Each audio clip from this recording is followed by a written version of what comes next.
Salut, comment ça va?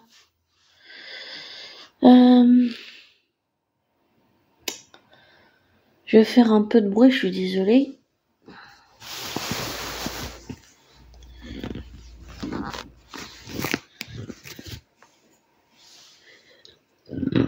Pardon, j'ai raté.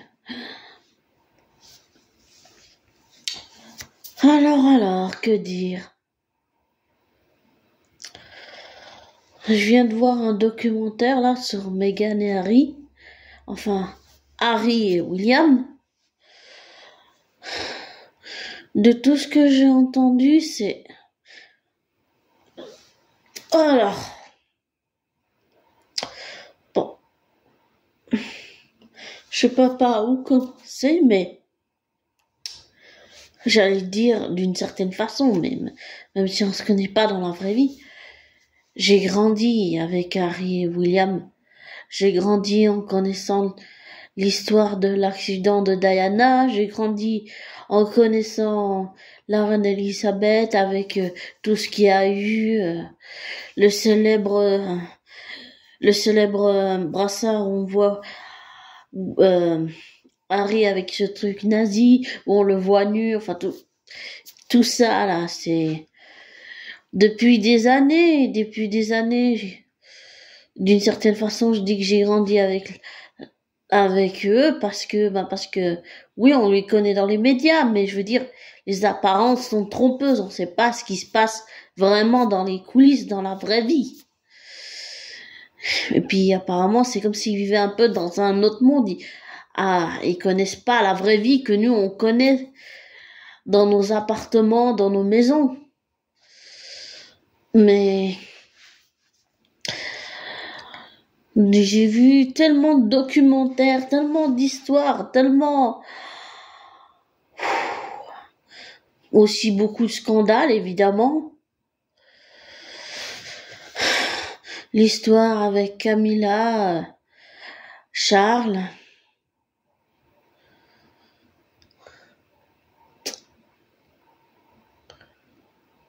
J'y viens d'apprendre des choses que je savais pas du tout sur Harry et William. J'ai appris qu'ils ont fait front ensemble alors qu'ils s'entendent pas du tout. Et qu'ils ont supplié leur père de pas épouser Camilla Parker Bowles, qui a apparemment vendu si on peut dire, des informations personnelles et intimes pour les donner à la presse.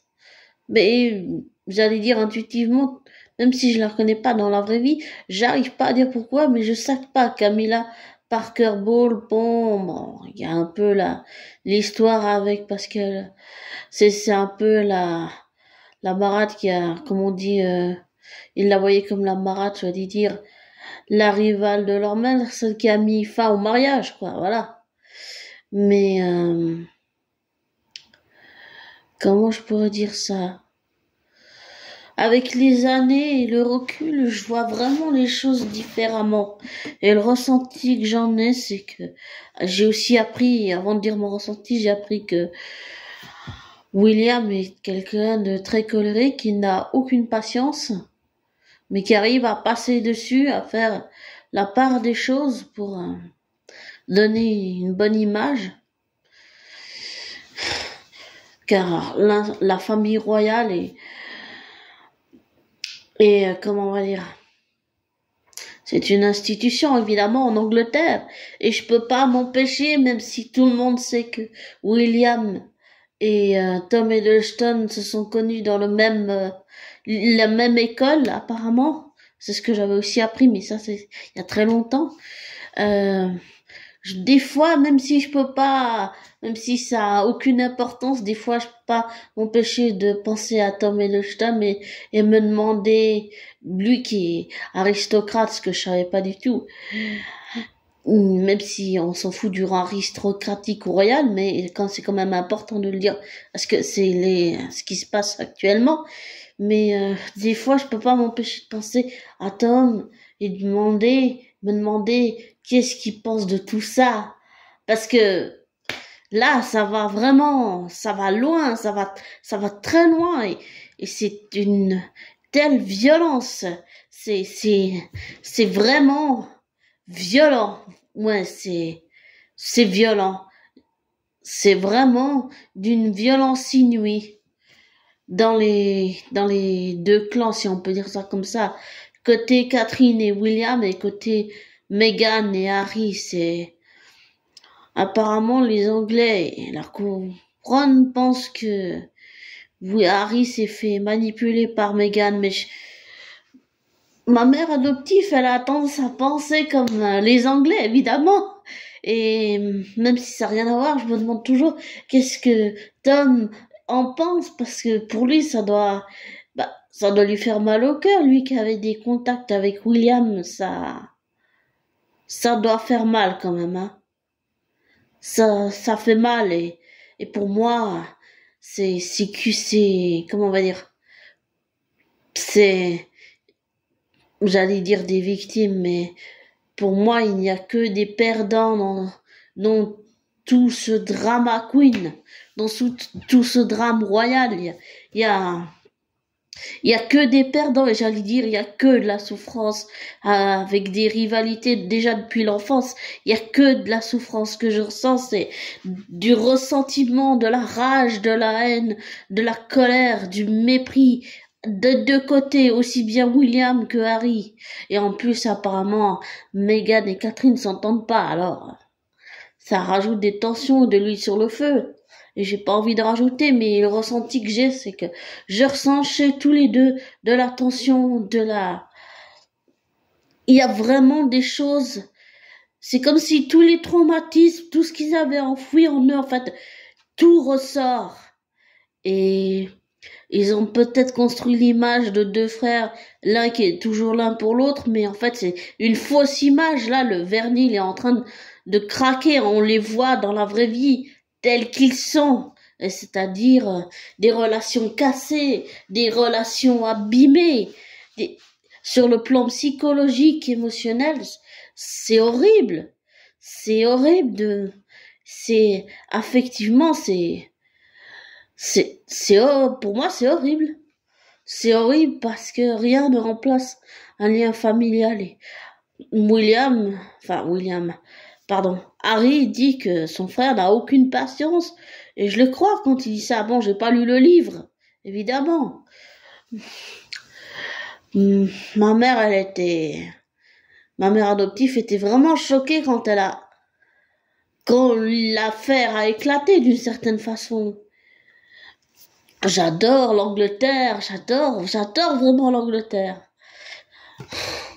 Et j'ai toujours grandi avec les histoires de William et Harry, de l'accident, de tout ça, mais bon, Elisabeth II, je l'ai toujours trouvée un peu froide, une image un peu glaciale. Ça, c'est que mon avis. Après, je pense que j'ai eu tort sur certains points de penser ça. Mais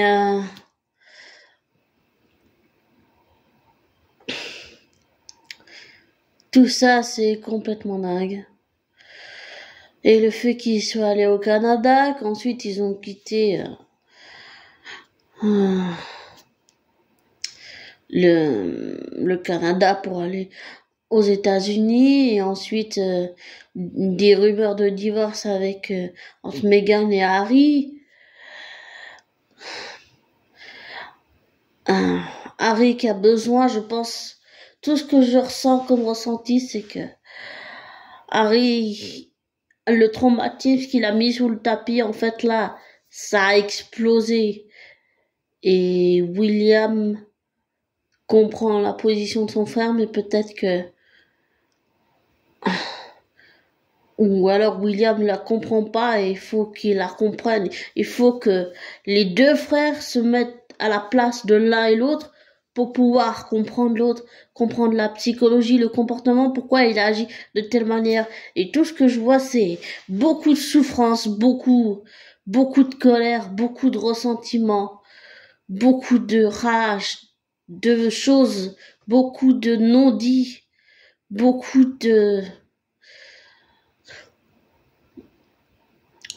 vraiment, beaucoup de toutes ces choses, quoi.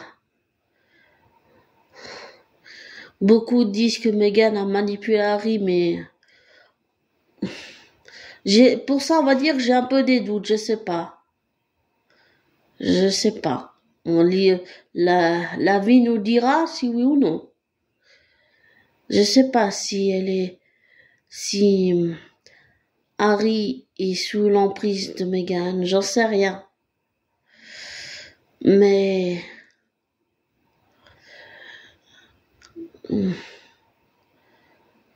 je pense que dans tout ce qu'on nous dit, où se situe la fiction et la réalité, on dit toujours, Jean Cocteau, il disait, un mensonge qui dit la vérité.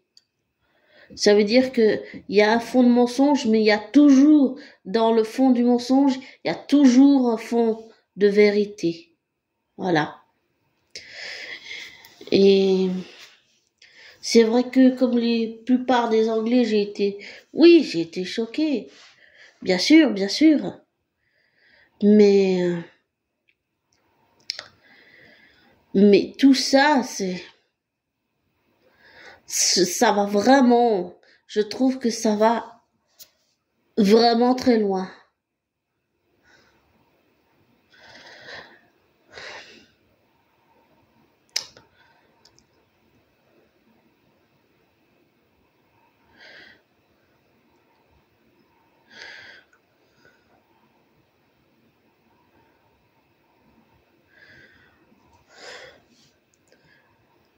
En tout cas,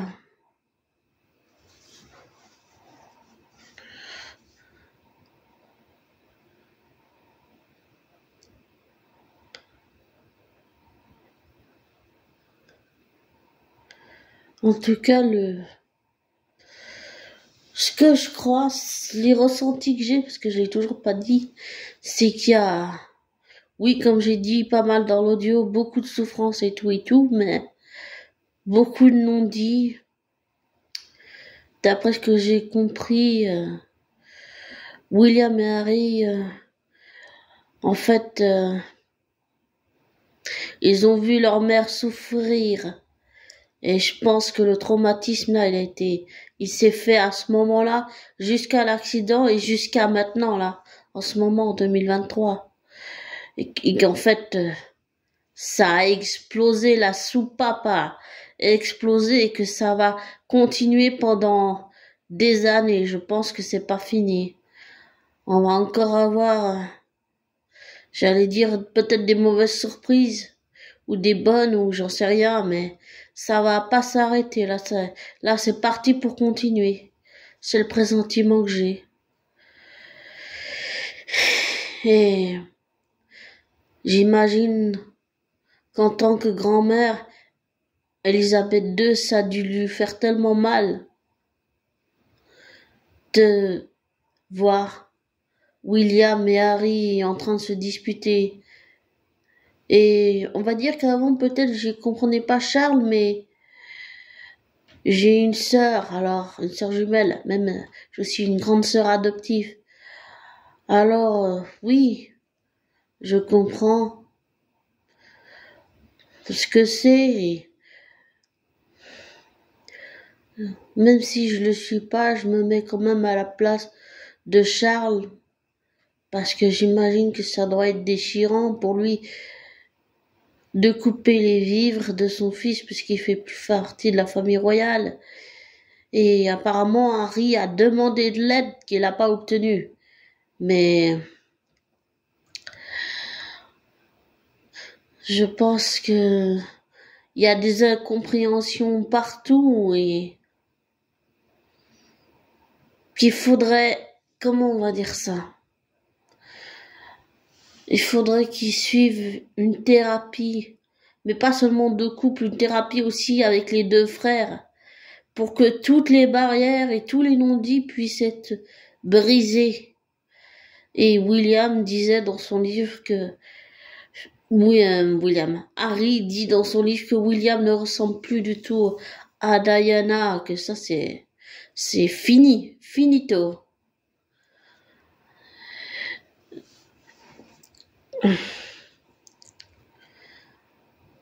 En tout cas, tout ça me paraît bien compliqué et complexe. Et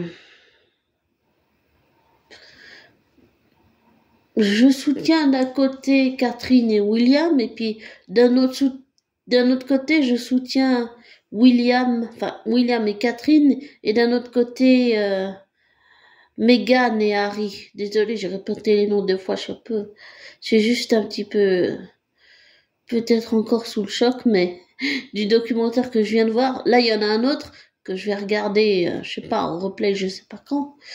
Mais je pense qu'il y a besoin de faire une psychothérapie. Là, il y a vraiment besoin d'une psychothérapie pour la suite, puisque j'ai une psy, vraiment une super psy. Je peux dire que pour le faire et pour le vivre dans la vraie vie, une psychothérapie, c'est avec une psychothérapeute qui est psy mais aussi psychothérapeute. Je peux dire que ça fait vraiment du bien. Je sais aussi que comment ça s'appelle, Harry est suivi par une psychologue, psychothérapeute qui l'appelle souvent parce que ça va pas en fait. Et on dit qu'il devrait pas se plaindre de sa vie et tout, mais quand les choses vont mal, il faut savoir les dire. Et je pense que Harry a besoin de dire les choses et William, lui, il dit pas. Voilà. Ce qui fait qu'à chaque fois, il est colérique et il est glacial et il explose quand la pression est trop forte. Et apparemment, d'après ce que j'ai compris, il y a toujours une différence de traitement entre les deux frères et puis il y a eu aussi une fois où comment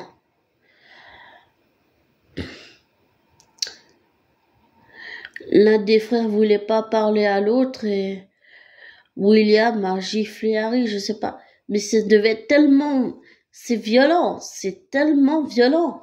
J'ai pas lu le livre là, j'ai eu que grâce au documentaire, j'ai eu des extraits, mais ça va tellement loin, enfin ça dépasse tout le monde, j'allais dire même le monde entier. Et j'allais dire en tant qu'être humain, dans la vraie vie, ce que je comprends pas, c'est comment on peut en arriver là. D'accord, je m'entends pas toujours avec ma sœur, mais je l'aime.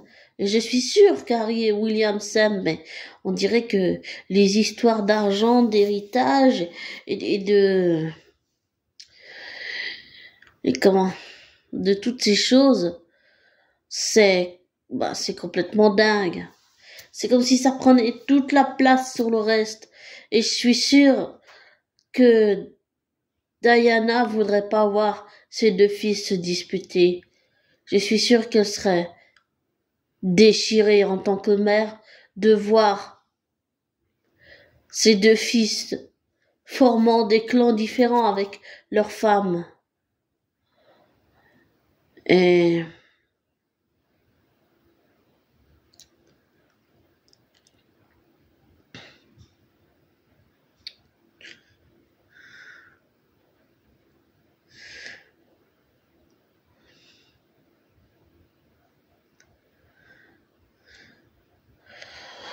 d'un côté, je soutiens William et Meghan parce que je comprends Meghan, elle a eu une vie différente et pas comme William, pas comme Harry.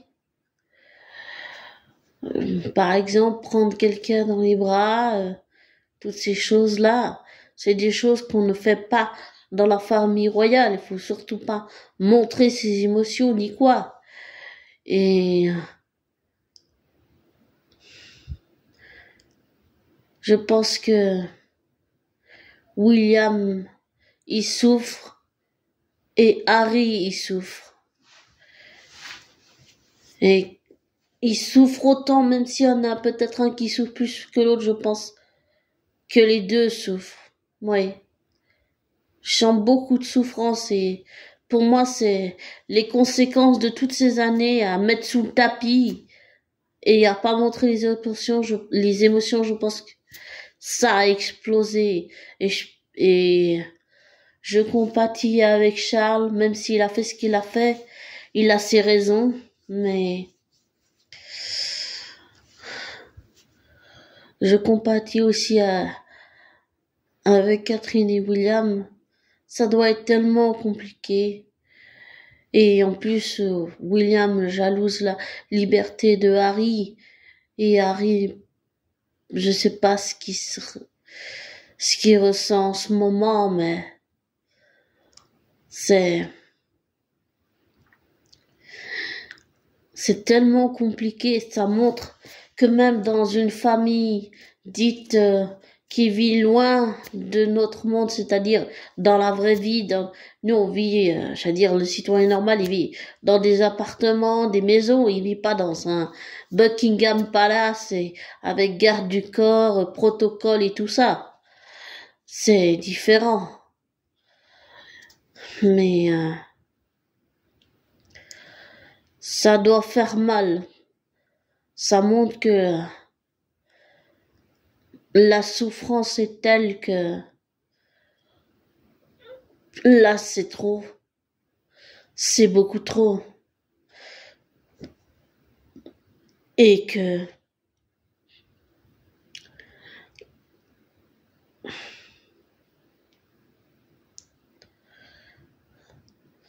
c'est compliqué, que la fracture est, en plus elle est déjà là, mais ça montre que les relations entre William et Harry sont beaucoup plus compliquées, beaucoup plus éloignées que ce qu'on croit et que ce qu'on a cru pendant toutes ces années. Et l'image, comme je disais, de frères qui est l'un pour l'autre, en fait, elle se fissure dans la vraie vie.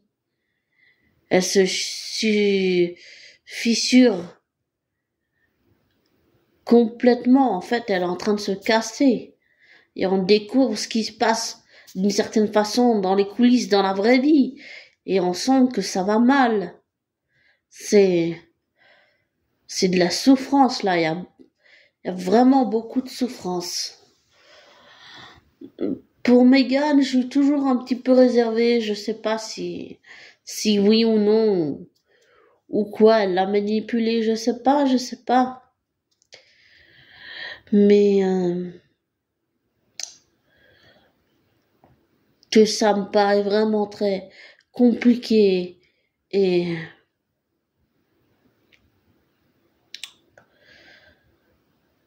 très, j'allais dire, c'est très douloureux. Et que les traumatismes cachés, eh ben, ils ont fini par exploser à la gueule du monde et exploser au nez de Charles et William, qui voulaient pas voir les choses et ils ont fini par les voir, qu'ils le veuillent ou non. Et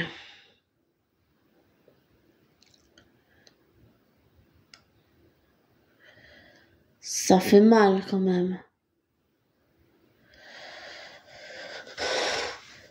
En tout cas, je pense, le ressenti que j'en ai, comme j'ai dit avant, c'est que il y a besoin, j'allais dire, d'un psychothérapeute qui n'est ni du côté de la famille royale, institutionnelle, ni du côté de Meghan et Harry, mais cette personne pourrait être, je dirais, neutre et réussir à démêler tous les sacs de nœuds, tous les non-dits, casser tous les murs pour vraiment comprendre ce qui se passe dans la tête de ces personnes. J'allais dire dans la psychologie. Harry, je suis sûre qu'il a compris la position de son frère, mais je pense que ce serait bien que William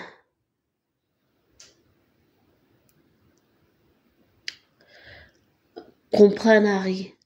Ce serait bien si les deux pouvaient comprendre l'autre en se mettant à la place de l'autre. Et ça permettrait de casser déjà quelques barrières.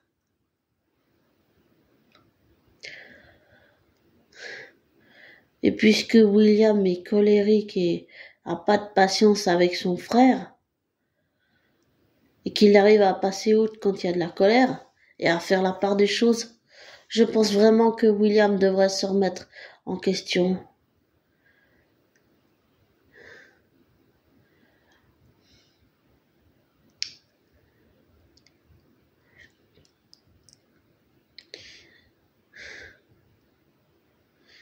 Et je pense que Harry devrait aussi se remettre en question. Je pense que les deux devraient essayer de se comprendre, peut-être différemment.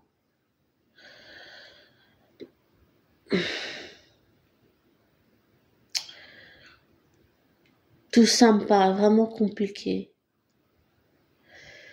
Vraiment, vraiment compliqué. Complexe.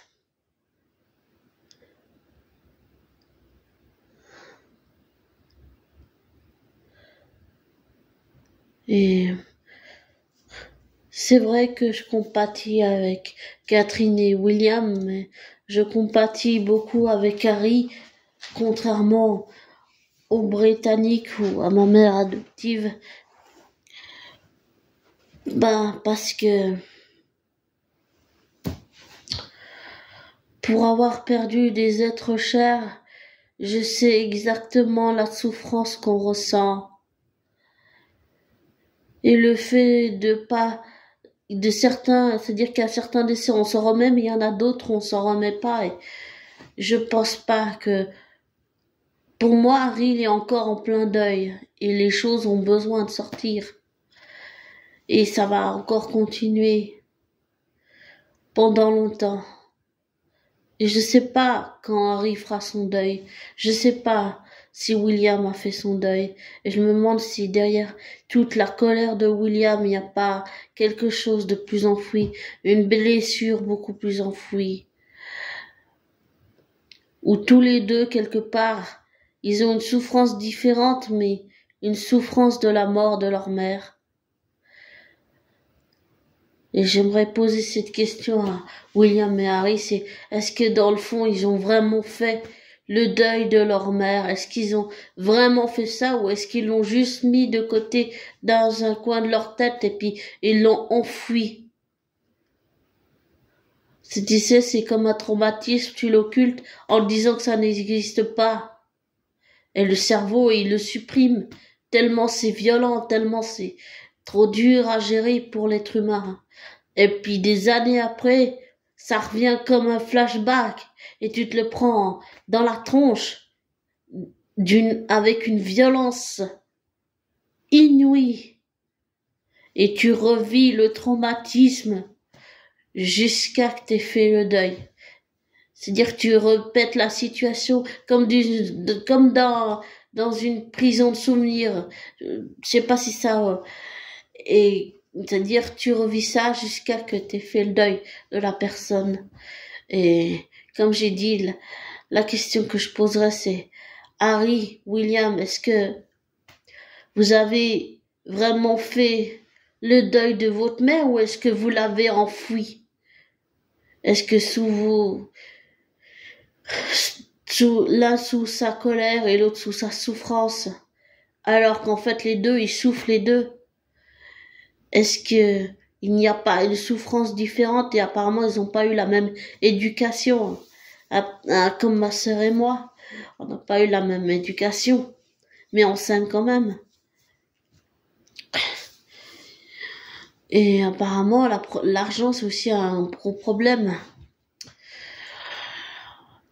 Je me demande si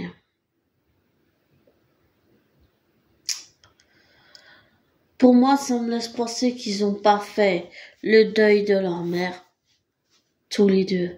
Et que, j'allais dire, ils peuvent mentir au monde entier, et dire ce qu'ils l'ont fait alors qu'en fait pas.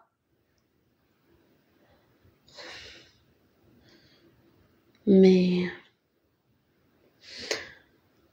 pour arriver des fois, pas toujours, mais des fois, la plupart du temps, à deviner les choses sur une personne, pour moi, ça montre que William et Harry l'ont pas fait du tout. C'est une souffrance différente, mais c'est une souffrance quand même chez l'un et l'autre. L'un se manifeste par la colère et l'autre se manifeste par la souffrance qui monte devant peut-être les caméras du monde entier. Et dans son livre Le Suppléant, apparemment, c'est toujours le moment, enfin l'occasion, comment on pourrait dire ça, c'est toujours... comment C'est toujours... Actuellement, le gros boom, le livre, a explosé, bat des records dans le monde entier. À l'heure actuelle, c'est toujours le cas. Mais ça me dépasse comme beaucoup de monde. Des fois, comme j'ai beaucoup été en Angleterre, des fois je pense un peu comme les Britanniques, mais je ne déteste pas Meghan, ni Harry, ni William, ni Catherine.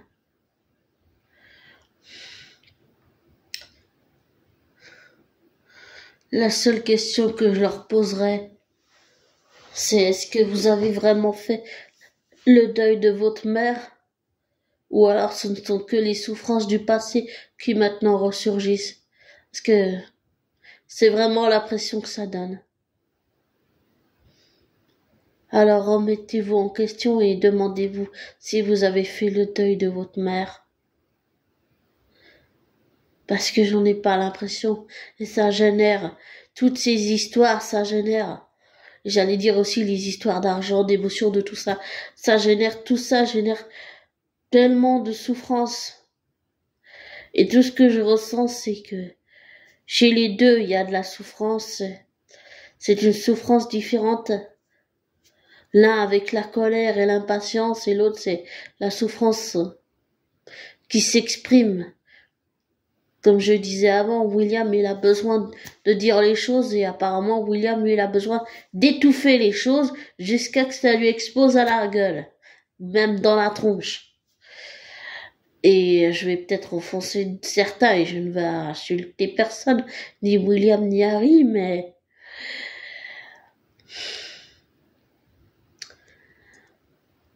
je pense que chacun devrait se mettre à la place de l'autre pour comprendre l'autre de l'intérieur et pas juste le comprendre en apparence et sous le masque trompeur des apparences.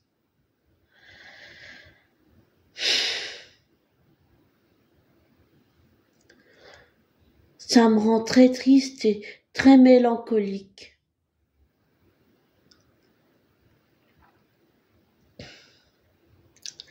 Désolé, faut que je boive un coup. C'est de l'eau.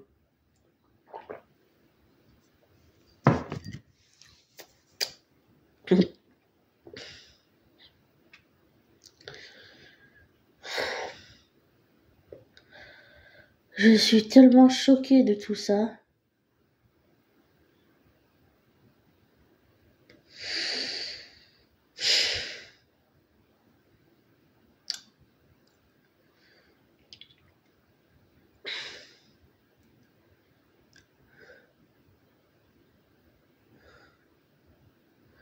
Je suis tellement choquée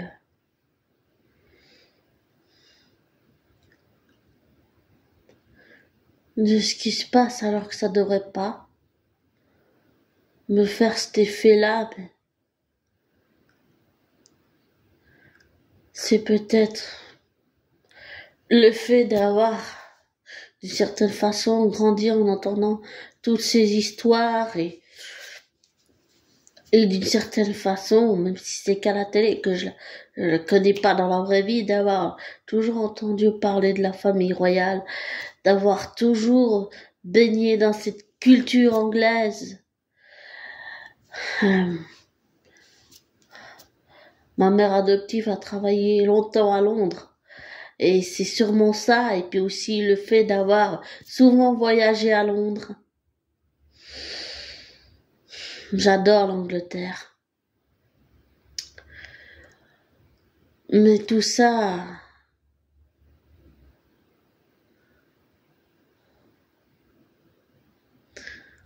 c'est complètement dingue.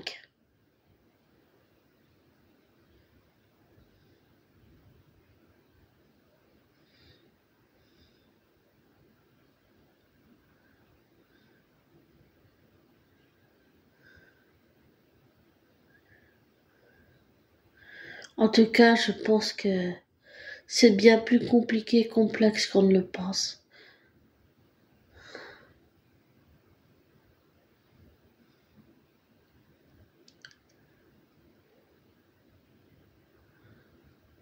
C'est vrai qu'Harry ressemble beaucoup à Diana.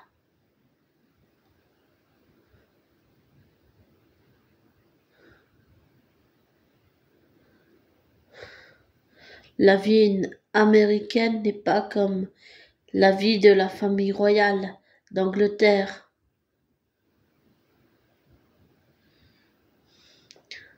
Ce sont deux mondes totalement différents. Et quand je dis que je veux pas insulter William et Harry, c'est dans tout ce que je viens de dire. Et dans toutes les questions que j'ai posées, la seule question que je me pose, c'est est-ce que William et Harry, est-ce que vous deux, vous avez fait le deuil de votre mère?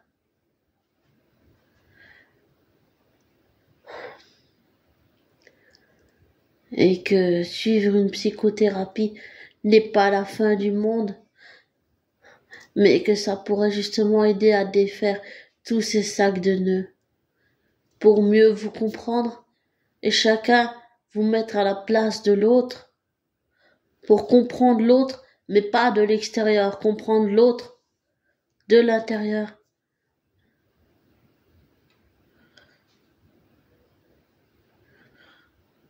Et ça, c'est quand même important, j'allais dire.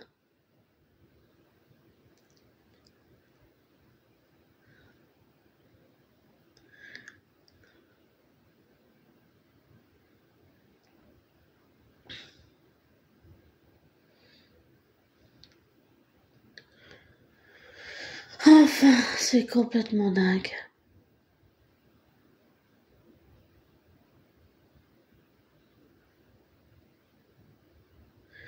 Bon, je te laisse. À plus tard.